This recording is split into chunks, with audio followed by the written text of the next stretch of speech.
Do you fear getting older or believe your best years are behind you? What if I told you that age doesn't just bring wrinkles and aches, it can bring deeper happiness than you've ever known? In this video, I'll share 5 surprising reasons why getting older actually made me happier, and why your best years might still be ahead. Most people never discover these hidden gifts of aging until it's too late to fully enjoy them. I spent decades dreading each birthday, each new line on my face, each subtle reminder that time was passing. But then something unexpected happened. I realized I was happier at 60 than I'd ever been at 30 or 40 or even 50. Stay with me until the end because reason number 5 might completely change how you view the journey ahead, giving you something to look forward to instead of dread. Now let's get started. Reason 1, freedom from others' opinions. The biggest surprise about getting older wasn't the physical changes, it was the mental liberation that came with them. When I was younger, I spent countless hours worrying about what others thought of me. Did they approve of my choices? Did they judge my appearance? Was I meeting their expectations? This constant concern was like carrying a heavy backpack everywhere I went, weighing me down and limiting where I could go. I remember being 35 and spending 3 hours getting ready for a neighborhood barbecue, trying on 7 different outfits, applying and reapplying makeup, rehearsing clever things to say. I was exhausted before I even arrived, and I spent the whole evening monitoring myself, wondering if people liked me, if I was interesting enough, if I was fitting in. Now compare that to Sarah and Michael. Sarah is 45, successful by any measure, with a beautiful home and impressive career. But when you watch her at social gatherings, you see the subtle signs of someone still imprisoned by others' opinions. She laughs a bit too loudly at jokes that aren't funny, constantly checks her phone to appear busy and important, and adjusts her posture whenever someone new enters the room. Her eyes dart around, seeking approval, validation, confirmation that she belongs. Then there's Michael, 62, who walks into a room with an easy smile and relaxed shoulders. He wears what feels comfortable, says what he truly thinks, and doesn't monitor the reactions of others to adjust himself accordingly. When he disagrees with someone, he does so without apology but also without aggression. His face shows the lines of someone who has laughed often and worried less with each passing year. The difference isn't just attitude, it's visible in their very bodies. Sarah's jaw is tight, her shoulders tense, while Michael moves with the freedom of someone who has put down a heavy load. My own turning point came after my 55th birthday. I had spent weeks stressing about a party where I'd see people I hadn't met in years. The morning of the event, I caught myself trying on the 4th outfit, suddenly stopped and asked, who exactly am I trying to impress, and why do I think their opinion matters more than my comfort? In that moment, something shifted. I put on what felt good, went to the party, and for the first time in decades, I was fully present rather than performing. The beautiful truth about aging is that somewhere along the way, you start to recognize the pointlessness of living for others' approval. You've seen enough to know that people are too busy worrying about themselves to spend much time judging you. And even if they do judge you, so what? Their opinions can't hurt you unless you give them that power. If you want to start cultivating this freedom now, try this. Next time you're making a decision, what to wear, what to say, whether to go somewhere, ask yourself, if no one would ever know about this choice, what would I do? Then do that. Start small, with decisions that feel safe, and gradually work your way toward living more authentically in all areas. The sooner you start practicing this freedom, the more years you'll have to enjoy it. If you're finding these insights valuable, please comment number 1 below to let me know you're here. And if you haven't subscribed yet, I recommend you subscribe and turn on the bell so you don't miss any videos. Your support helps us continue creating content that matters. Now let's move on to the second reason. Reason 2, deeper appreciation of small joys. When I was in my 30s, happiness always seemed to be waiting just around the corner, after the next promotion, the bigger house, the luxury vacation. I was constantly chasing the next high, convinced that momentous achievements and grand experiences were the path to fulfillment. But as I've gotten older, I've discovered something extraordinary. The most reliable joy comes not from rare peak experiences but from ordinary moments experienced with extraordinary attention. This morning, I sat on my porch with a cup of coffee, feeling the warmth of the mug against my palms, listening to birds I never would have noticed in my younger years, and feeling a contentment that my younger self would have found incomprehensible. How could something so simple bring such deep satisfaction? Think about Jennifer and David. Jennifer is 38, constantly planning her next adventure, scrolling through Instagram for the most photogenic destinations, researching the trendiest restaurants, filling her calendar with events and activities. She's always slightly distracted during conversations, part of her mind already moving on to the next thing. Her happiness comes in short, intense bursts followed by a restless search for the next hit. David, at 67, has a different relationship with joy. He spends 20 minutes each morning watching the light change in his garden. He notices the subtle shift in seasons, the first blooms of spring, the particular quality of autumn sunlight. When his grandchild shows him a drawing, he studies it with complete attention, absorbing every detail, every wobbly line. His face in these moments shows a quiet radiance, a deep immersion in the present that transforms ordinary experiences into profound ones. The science behind this shift is fascinating. As we age, our brain chemistry actually changes in ways that can enhance our appreciation for subtle pleasures. The constant novelty-seeking of youth gives way to a deeper capacity for savoring. We become better at paying attention to positive emotions and regulating negative ones. It's not just wisdom, it's literally a neurological gift of aging. For me, one of these small joys is preparing a simple meal with vegetables from my garden. When I was younger, I would have found this boring, certainly not something to look forward to or to count as a real pleasure. Now, the smell of fresh basil, the sound of a knife against a cutting board, the ritual of creating something nourishing. These sensations fill me with a contentment that no exotic vacation ever provided. If you want to start developing this capacity for appreciation now, try this simple practice. Each day choose one ordinary experience, drinking your morning coffee, taking a shower, walking to your car, and give it your complete attention. Notice the sensations, the smells, the textures. Don't judge or analyze, just observe with curiosity. Over time, you'll find that this muscle of attention grows stronger, and moments you once rushed through become sources of unexpected pleasure. If you're still watching this video and finding these insights valuable, please comment number 2 below to let me know you're here. And if you haven't subscribed yet, I recommend you subscribe and turn on the bell so you don't miss any videos. Your support helps us continue creating good content to inform and inspire you. Now let's move forward. Reason 3, clarity about what truly matters. One of the most liberating aspects of getting older is the growing clarity about what truly matters in life. When you're younger, it's easy to get caught up in a fog of shoulds and expectations, career achievements, status symbols, social approval. But as the years pass, this fog begins to lift, revealing a simpler, clearer landscape of genuine priorities. I remember spending my entire 30s and most of my 40s climbing the corporate ladder, convinced that reaching the top would bring fulfillment. I missed family dinners, skipped vacations, and postponed friendships, all sacrifices on the altar of success. I measured my worth by my title, my salary, and the admiration of colleagues who were making the same trade-offs. Then, at my father's funeral, something shattered inside me. Looking around at the people who had come to honor him, I realized not a single person mentioned his career accomplishments or material success.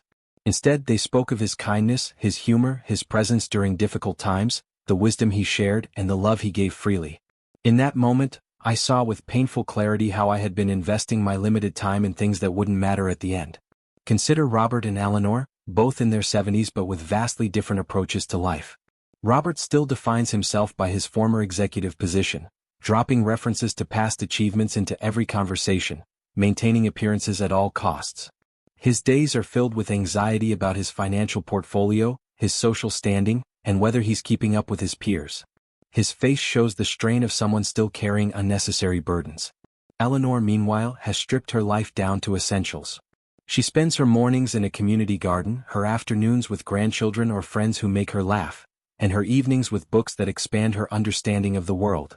When faced with decisions, she has one simple criterion: will this add meaningful experience to my life or the lives of those I love? Everything else is noise. The lines on her face show someone who smiles often and worries rarely. My own shift came gradually after that funeral wake-up call. I started a practice of regularly asking myself, if I knew I had 1 year left, would this still matter to me? The answer was immediately clear for some things. Yes to time with loved ones, meaningful work, and experiences that brought joy or growth. No to office politics, keeping up appearances, and accumulating possessions beyond what brings real utility or beauty. Within 2 years of beginning this practice, I had changed careers, reprioritized relationships, and shed countless obligations that consumed energy without adding meaning. The result wasn't just a clearer calendar, it was a clearer mind. The mental space previously occupied by trivial concerns became available for deeper thoughts, creative projects, and genuine connections. If you want to start developing this clarity now, regardless of your age, try conducting your own life audit. Make 3 lists: what you spend your time on, what you worry about, and what has brought you genuine satisfaction in the past month. Look for the misalignments, the things consuming your life that don't create real value. Then experiment with gradually shifting your time and attention toward what truly matters to you, not what you've been taught should matter. If you're still with me and finding these insights valuable, please comment number 3 below to let me know you're here. And if you haven't subscribed yet, I recommend you subscribe and turn on the bell so you don't miss any videos that could help you on your journey. Now let's explore the 4th reason aging has made me happier. Reason 4. Emotional resilience. One of the most powerful gifts that comes with age is a kind of emotional weatherproofing, the ability to withstand life's storms without being devastated by them. When you've lived through enough challenges, disappointments, and losses, you develop a profound understanding that this too shall pass. This isn't about becoming numb or cynical. It's about gaining perspective that allows you to navigate difficult times with greater steadiness. In my younger years, setbacks felt catastrophic. I remember being passed over for a promotion in my early 30s and spending weeks in a dark emotional hole, convinced my career was over, my worth diminished. Every criticism, rejection, or mistake would send me spiraling. I'd lie awake rehashing conversations, imagining worst-case scenarios, feeling the physical weight of anxiety pressing down on my chest. Compare this to how I responded when, at 58, my business venture failed. Of course I felt disappointment, I'm human after all, but there was a fundamental difference in how I experienced it. Instead of collapsing inward, I found myself thinking, well, this isn't what I hoped for, but I've survived worse. Within days, I was already considering what I'd learned and how to apply those lessons going forward. The failure itself hadn't changed, but my relationship to failure had transformed completely. Think about how differently we handle challenges at different stages of life. My younger self would enter a crisis with racing thoughts, shallow breathing, and a knotted stomach, physical manifestations of a nervous system in chaos. My current self approaches difficulties with deeper breathing, a relaxed posture, and the ability to separate myself from the problem enough to see potential solutions. It's like the difference between being caught in a storm with no shelter and watching that same storm from behind a window. You can acknowledge its power without being drenched by it. This resilience isn't just about attitude, it's built on a foundation of lived experience. Every time you survive something you thought would break you, you add another piece of evidence to the case that you can handle whatever comes next. You develop a kind of emotional muscle memory that helps you respond more efficiently to stress, conserving energy for solving problems rather than simply reacting to them. Sarah, at 41, loses sleep for weeks over a conflict with a coworker, running through imaginary arguments and catastrophizing about potential consequences. Thomas, at 72, faces a serious health diagnosis with a calm that surprises his family. We'll deal with what comes, he tells them, focusing his energy on understanding his options rather than lamenting the unfairness. Sarah's suffering is amplified by her lack of perspective.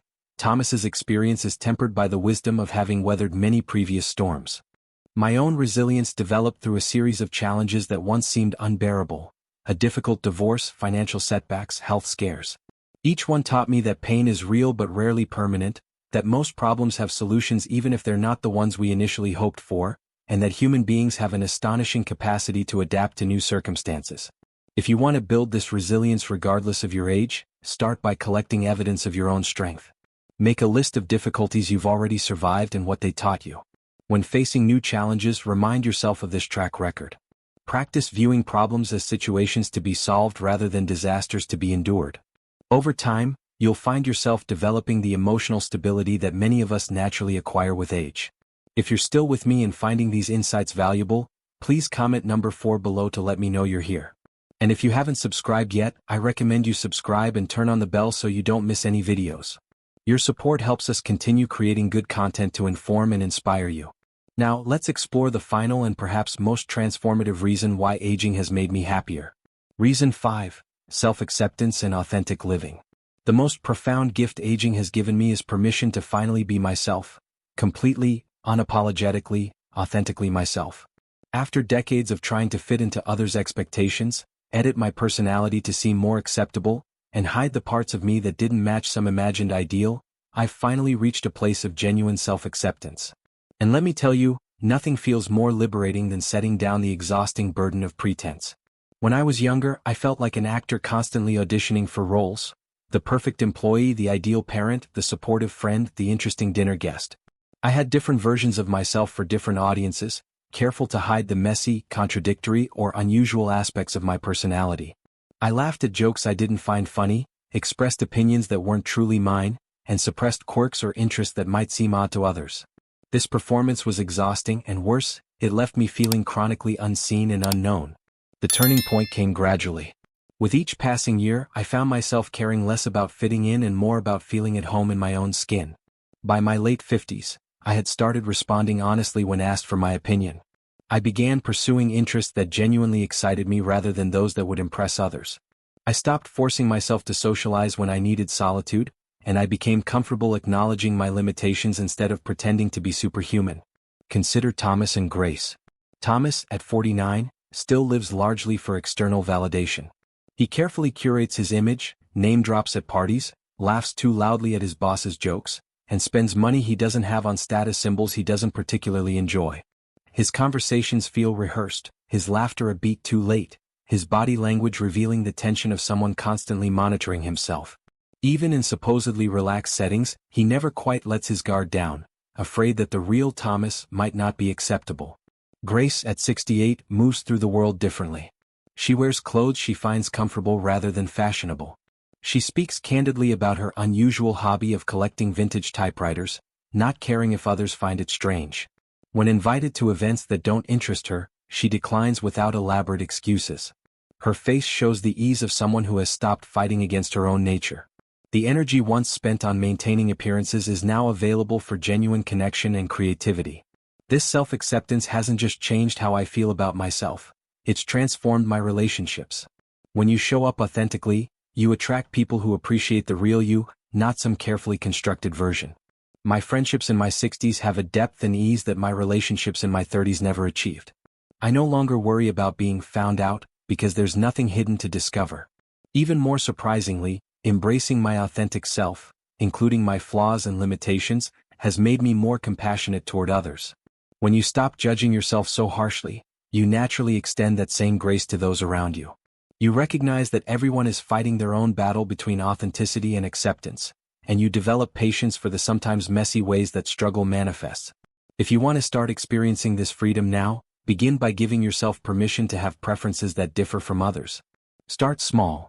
Admit that you don't enjoy a popular show everyone seems to love, or decline an invitation to something that doesn't interest you without inventing an excuse. Pay attention to moments when you're editing yourself and ask what you're afraid would happen if you didn't. Gradually, you can expand this authentic living into more areas of your life, experiencing the relief that comes with putting down the mask.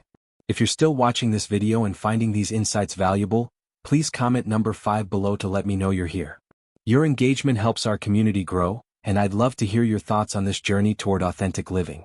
As we come to the end of this video, take a moment to reflect on what we've discussed.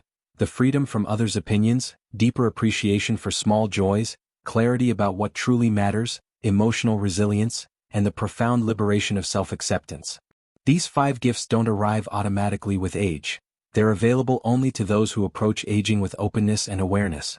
I know what some of you are thinking, but what about the physical challenges? The aches and pains? The health concerns that often come with aging? These are real and I don't minimize them. My knees certainly aren't what they used to be, and I need reading glasses for just about everything these days. But here's the surprising truth I've discovered. The mental and emotional benefits I've gained have far outweighed the physical challenges.